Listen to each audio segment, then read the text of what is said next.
Alright. Yeah, as you can probably tell, I'm wearing a hat tonight.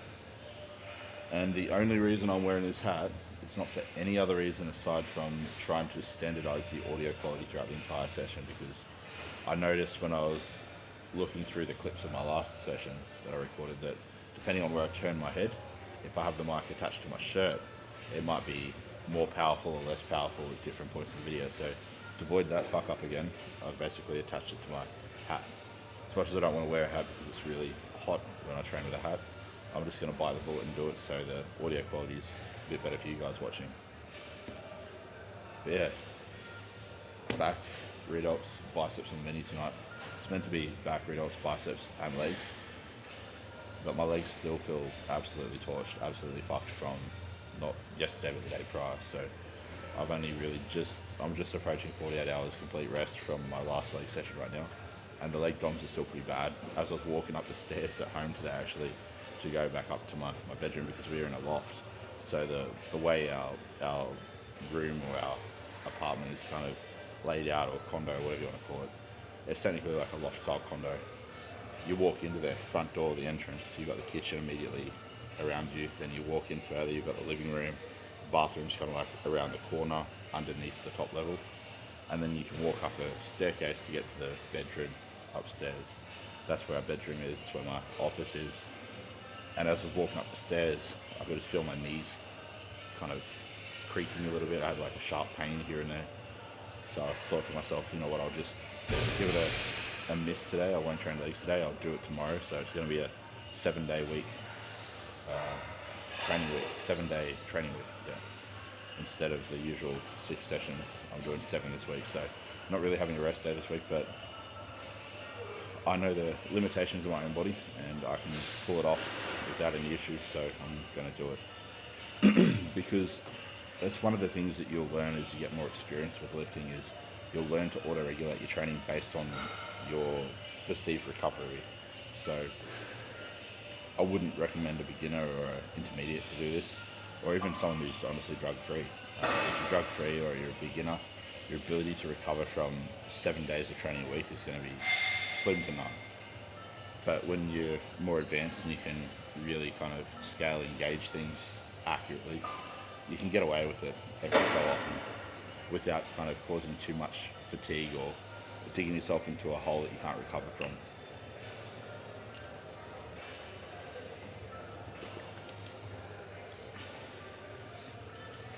But for the majority of people, the happy medium for training frequency usually lies somewhere around that 4 to 6 days per week, or 4 to 6 training sessions per week. I personally know if everything's in place, like all the stars are aligned in the sense that I'm on the super subs that I respond well to, I'm getting enough sleep, my nutrition's good, that sort of thing. I'm not training like an absolute fucking moron. I'm actually training with intent and focusing on proper execution and not just ego lifting. I can get away with training 6 to 7 days a week, 2 times a day. Most people can't do that. Most people would injure themselves or hurt themselves or cry like a little bitch. But I know I can personally handle that, so fuck, knocking everything all over the place.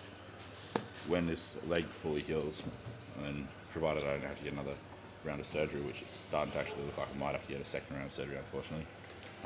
But if I don't, or when I do get the surgery and fully recover, I'll be returning to 2-a-day sessions, because I do miss them. I find that I perform better in them, and recovery is better, contrary to what you might think. Like, it's a little bit, I suppose, opposing of common sense or logic. You'd think if you train more often that you would recover more poorly, but I don't know what it is. It's probably just less total fatigue in each session.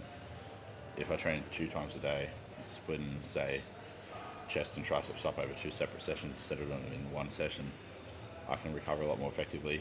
My performance is better on all lifts across the board, and my metrics kind of track better too, like recovery metrics, that sort of thing. So yeah, as soon as I'm able to, I'm going to do it. But at the minute, because my fiance is changing the bandage on my leg every time I do my morning cardio and training session, that's already twice a day, and I don't want to have to do it 3 times a day, because that's just inconvenient on her behalf and unfair on her behalf to ask her to do that for me. So until I'm fully, I suppose, self-sufficient again and I'm able to, or until I'm able to shower without having to have a bandage on my leg and having to change it, redress it, that sort of thing, there's no point in me training twice a day. It's just inconvenient for myself and especially my fiance. So yeah, one a day sessions for the meantime. I just got to grit my teeth and bear it, and then we'll be back to the usual kind of happy place, training twice a day, that sort of jazz. Yeah, time to get in there, guys. So I'll wrap this up and I'll see you all in there for the session.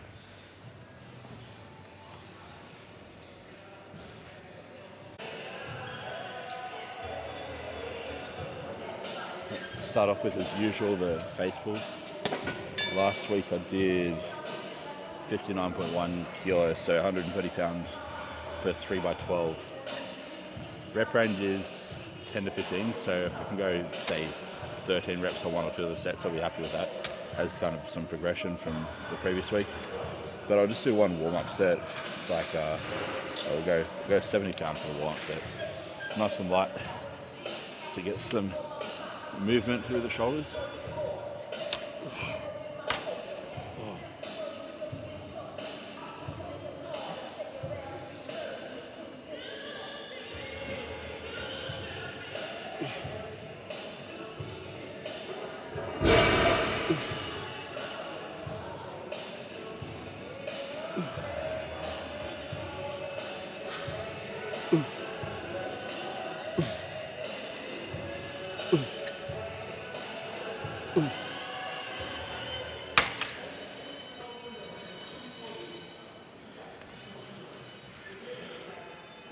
No real need for a rest, so I'll just jump straight into the first set. Have a swig of EAAs so I don't go catabolic.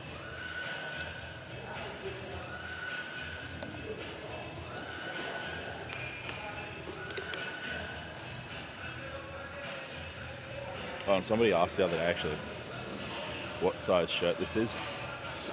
So if you're in Australia and you want to pick up some Inner Dose apparel, link to the website's in my description, but this is a 3XL shirt, 3XL size I believe. I've stretched it a bit so it's a bit baggy and loose. It was tight when I got it, so keep that in mind. I'm about 6'1", 255 pounds, about 255 pounds, 6'1", and a 3XL is like kind of a comfortable kind of snug fit on me pre-stretching. So use that to help gauge your sizing, I suppose. Alright.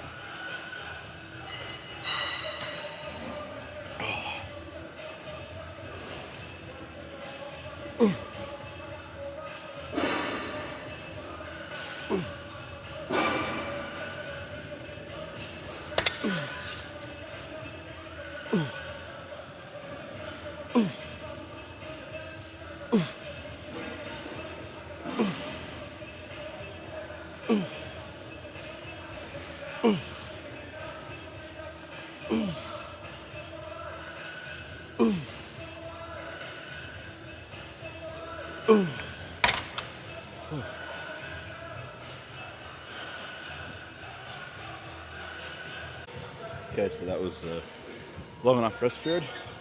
Too much fucking around.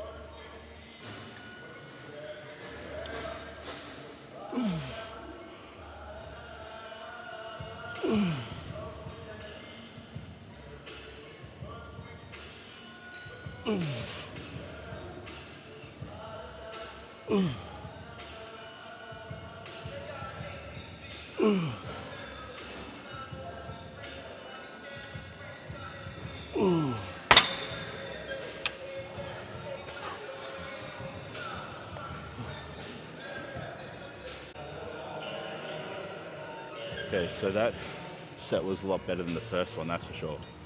First one I was just a little bit too slap happy with my technique, I think, and that's the reason why I was able to get up 15 reps, because that second set I felt no more fatigued than I felt going into the first set, but I only got 13 reps, and it was because I really strickened up or tightened up my tempo, I should say. So having those controlled negatives, slight pauses at the peak contraction, that sort of thing, it does go a long way in terms of just making the exercise more challenging and without necessarily adding more load. So if you ever find that you're kind of running, I suppose, short on room for progression on an exercise, you're using like a cable stack for an exercise, reevaluate your tempo, your technique, that sort of thing, because sometimes if you just slow down the eccentric, add in a bit of a pause, that can give you a bit more of a runway for progression on that movement. You might have to, say, scale it back 2 or 3 increments or 2 or 3 plates in the machine, and then that way you've got 2 or 3 more plates, room for progression over time. Doesn't mean you have to obviously like do that straight off the bat, but say for example you reach the end of a stack of a machine and you don't have any other options, there's no gym pins or anything like that, I'd just revisit a few plates back, a few plates lighter from the full stack, and just implement a bit of a pause at the stretch or at the contraction, and maybe a bit of a slower negative, that sort of thing, to just challenge yourself in other ways. Because if we can, I suppose, expose our muscles to more mechanical tension in other ways, it's just as effective as adding more weight to the machine or to the bar to expose it to mechanical tension. So, food for thought.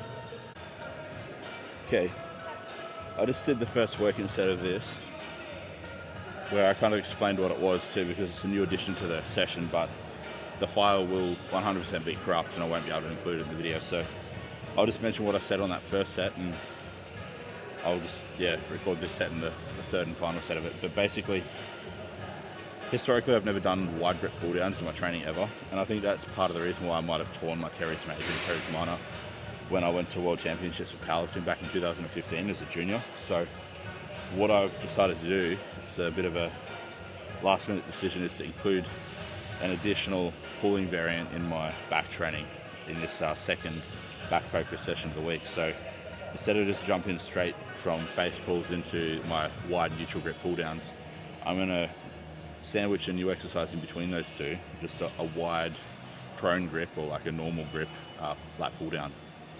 The reason for that is just because it will bias the teres a little bit more and hopefully strengthen up a bit of a weakness in my overall back musculature, and that'll just not only help prevent injuries down the track in the future or a potential re-injury of the teres that I've already torn previously, but also just help round out my overall back development and help from like a function perspective. Like when it comes to the full body, you want to train it and expose it to a bunch of different ranges, a bunch of different movements to get a well-rounded kind of balanced development and make sure that everything stays mobile, because movement is medicine at the end of the day when it comes to training. You don't want to be so restrictive with your training to the point to which you're just doing the same kind of handful of exercises day in, day out forever. And also just training things that you're generally weak at. Like, I'm weak at this. I just did 120 pound for a rep range that I'd normally do, say, 180 to 200 pound with just a slightly different grip arrangement. So if I did a neutral grip, 180 pound easily for the same 8 to 12 rep range. But because I'm so weak and untrained in this position, this pronated grip with a wider attachment, I can only really use about 60% of the load, 70% of the load, if that, the same number of reps. So it's definitely a weakness, and something that Ed Cohen said to me a long time ago when I met him in person was he would go in the gym when it came to programming accessory work for his powerlifting, because he was largely self-coached. Ed Cohen, arguably the greatest powerlifter that's ever lived. He said that he would basically find or identify exercises that he was weak on, or movements, and he would just hammer and hammer and hammer away at them until he became strong at them. And that ultimately led to him having stronger lifts over time. And people can make the argument, oh, it was enhanced, it doesn't apply to natural lifters. I'd call bullshit. I would really call bullshit. Like, taking drugs doesn't change your fucking physiology. It widens the parameters so you can build muscle easier, you can recover easier, that sort of thing. It increases the ceiling for what your potential is, like in terms of both the overall amount of muscle you can hold on your frame as well as the overall amount of strength you can express. But it doesn't change you at a fundamental physiological level. So the shit that applies to enhanced lifters applies to drug-free lifters, just on a scaled down level. So yeah, I think strengthening your weaknesses is the best way to not only get strong as fuck on your lifts, but also get big as fuck. And I mean, I don't coach many powerlifters anymore. I'm very selective with the powerlifters I coach, because I find a lot of them just, they do my fucking head in. But I've got a couple of legends that I coach who do powerlifting, and they're probably watching these videos, so shout out to you guys, you know who you are. And yeah, I mean, they listen, they trust the process. I have them doing Smith machine squats, doing the most obscure bodybuilding shit in their off seasons, and I only really take it out probably like 10 weeks out from their meet, and they hit BBs on the lifts every time they compete. So you don't have to be so fucking specific and just nailed into what you do in a powerlifting meet context setting. If you're a powerlifter, you can, I suppose, explore other movements. And same thing with bodybuilders. Like, if you're a bodybuilder, like the bodybuilders I coach, for the most part, yeah, we keep pretty similar movements for a number of consecutive blocks, because otherwise, if you change things too often, the same goes with powerlifters. Like, if you change your movements too often, it will fuck progression. But if you don't change them at all, it can also fuck progression. So it's a matter of finding that happy medium. Sometimes a movement will have a longer life expectancy or shelf life than another movement, and sometimes a movement that, say, only has a shelf life or like a runway of like 6 weeks this time around might have a runway of 12 weeks next time you put it in the training. It really does depend on a number of factors, because every time you revisit a movement a few months down the track, you're technically a completely different person in a way. Like, physiologically, you're developed in certain areas more or less, and that will influence and impact how long you can benefit or progress on a movement before you might have to take it out. So as you can see, there's more to programming than meets the eye, but it's also very simple. The problem is people overcomplicate the fuck out of it, but at the same time, people also try oversimplify it. And it's just a case of just intuitively adjusting things on a needs basis and knowing when an adjustment is required, or when you just feel like it's required but it's actually not required. And that comes with practice a lot of the time.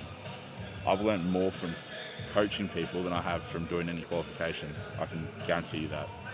Don't get me wrong, I've learned stuff from qualifications. The certifications, the qualifications that I've done, I've learned stuff from. But in terms of practical application and being able to practically apply things, I've learned a lot more through trial and error, working with people from all walks of life. Enough ranting, that was a long fucking rant. I'm getting cold. Set number 2.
Alrighty.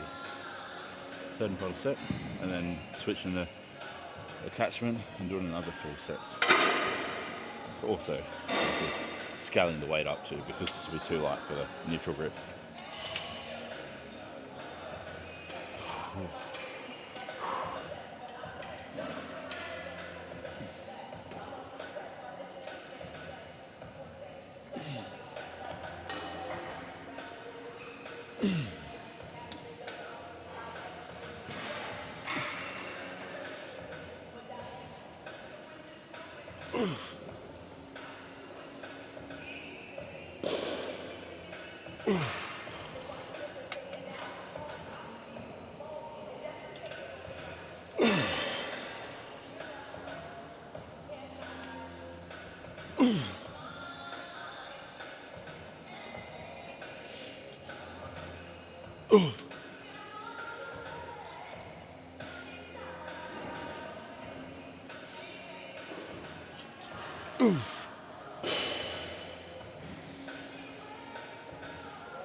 Now those are out of the way. Time for the neutral grip. Just see what I did last week, so I know what I'm actually aiming for. Alright. I only did 140 last week. My bad. Actually not that much stronger in the narrow pull down. 140, not 160 to 180. So I'll go 140 again this week.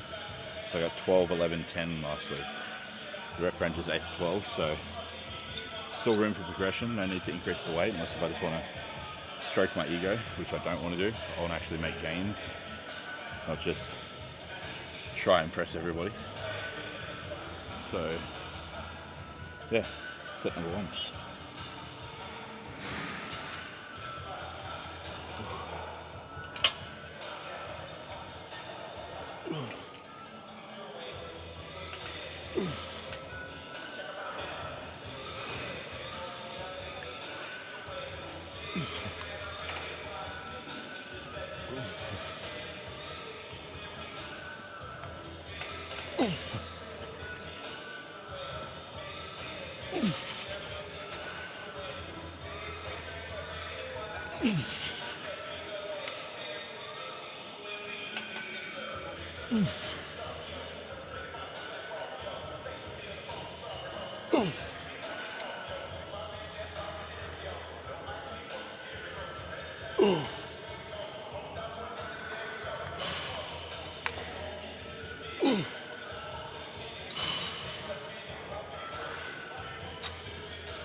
Alright, final set.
That was better than the last set.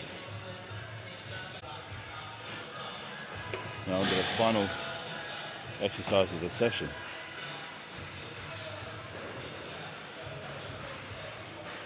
Okay. Looks right. Looks like somebody adjusted the machine for a minute. And it's always important when you're revisiting an exercise from a previous session that you have the same setup, because the setup can affect the moment arm of the movement and make it easier or more challenging. And in order to really accurately track progress on any lift, we need to control or account for as many variables as possible. So by controlling all variables but one, i.e. the load, we're able to accurately gauge or track progression over time. So same load as last week, same setup. Just going to aim for maybe one more rep if I can get it. Put some music on. All right.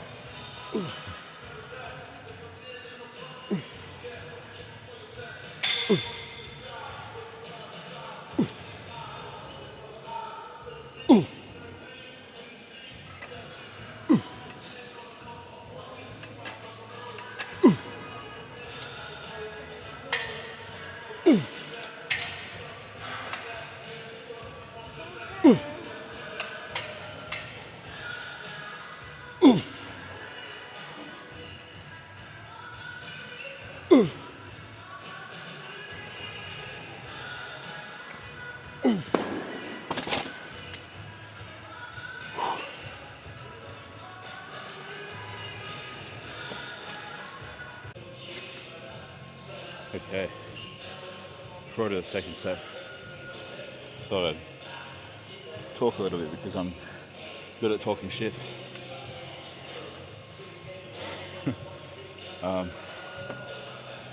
With this movement, I'm still focusing on that full stretch, like I've said in previous videos, where I allow the back to kind of like hunch and round over on the eccentric or on the negative. And as I'm coming up, I'm still focusing on that like contraction, getting a little bit of extension, depression through the shoulder blades. But one other thing that I'm really focusing on this week is having a neutral grip, maintaining a neutral grip. I just get better overall back activation when I do that. But you, as an individual, you might find that having a slightly more prone grip is more effective for you, or even a slightly more supinated grip. And the advantage of using a T-bar row which has fully articulating handles like this is you can customize it and tailor the execution to your needs. So if you're somebody that benefits more from a supinated or underhand grip, you can do that. If you benefit more from an overhand pronated grip, you can do that. Or if you benefit more from a parallel or neutral grip like me, you can do that. So when selecting exercises, the point I was trying to make is when selecting exercises for your training, choose ones which have a great enough degree of variability that you can perform it to achieve the overall outcome it is that you're wanting to achieve from that exercise. If you have the option to use, say, 2 variants of a certain machine in your gym, and one has more, I suppose, customization in terms of how you can use it, like more functionality. Say it's got more points of articulation like this, as opposed to a fixed handle. It's probably beneficial to use that. If you've got no prior injuries that triggered from it, like if you've got prior wrist injuries and you find that not having a fixed grip just is not good, or vice versa, then you use that or take that into consideration. But all things accounted for, if both movements feel fine, I'd always opt for choose the movement or the variation of the machine that allows you to have more freedom of movement. So that way you can just personalize it more. Don't know why I even got my drink. I didn't even have a sip. Oh, set number 2.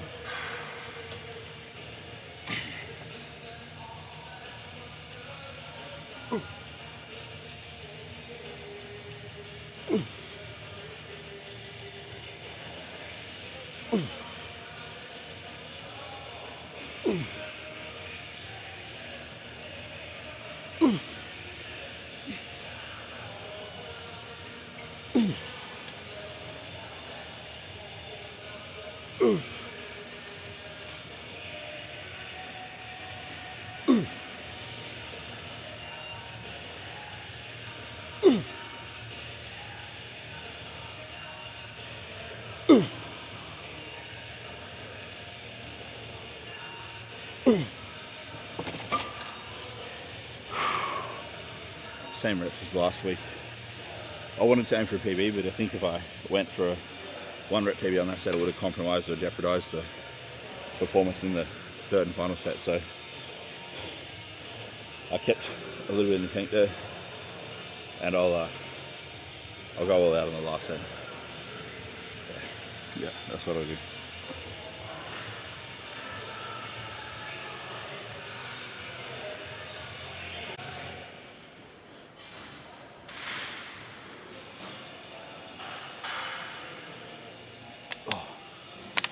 Bit of a drink before the final set.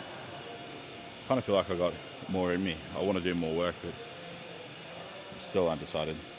If I do another exercise, I might do something like a dumbbell movement.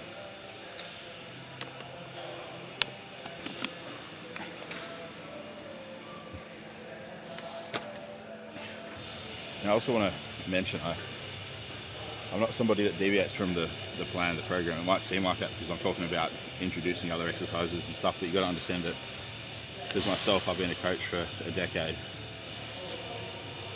I kind of co-coach myself with my coach.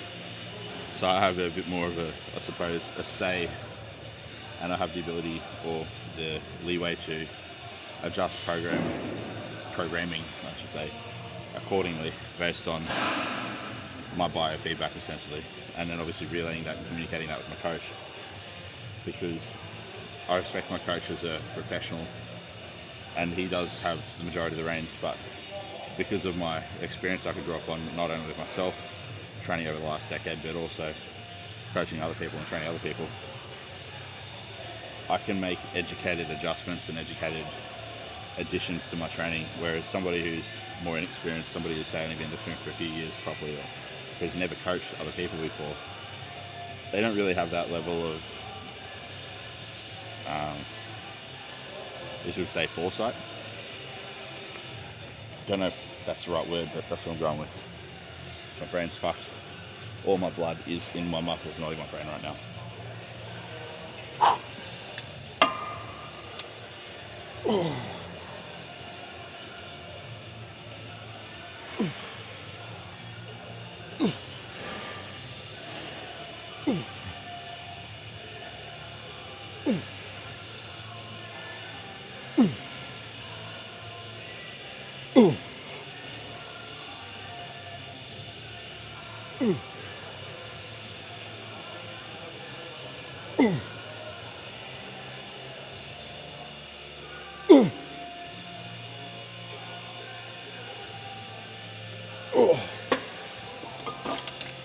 One rep PV. Yeah. That is the life of a seasoned lifter. You celebrate a 1 rep victory on a single working set. Alright. Time to unload the weight.